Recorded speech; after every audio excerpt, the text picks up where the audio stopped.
Yung lisensya at saka ORCR, hindi mo nga pinapakita sa amin.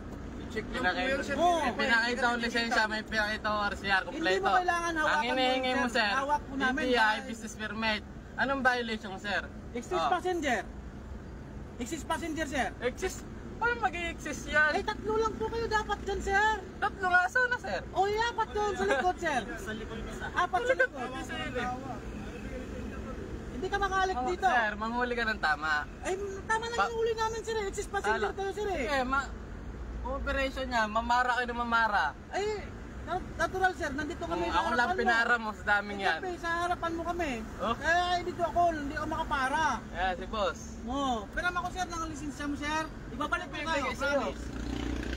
Sir, hindi ganyan po ang attitude, sir, ng driver. Hindi po, sir. Napakagulo mo eh. Sir. Pag pinahiram Ba't iba mo yung lisensya sinasabi mo, mo eh? saka ka mag, DTI, ano, sir. business permit. Saka ka Ano, nasa magsalita, sir. besto. Hindi yung ganyan na, May BTI ako, may business alam mo permit. yung pinag lisensya mo. Hindi, sir. Hiram ako, sir. Yan Ibibigay ang sa'yo. failure to show your Titikita mo driver's ako eh. license violation mo. Oh, napakita ko sa iyo ang violation mo, failure to show driver's license. Ha? Pakita ko sa iyo. Sir, wala kang panikit kanina. Inabot lang sa'yo ng kasama mo. Ay, Ha? tingnan mo, sir, kung sino lang kapangalan sa ticket, sir. Hindi ka inabot, sir. Inabot lang sa'yo. Pinto, sir.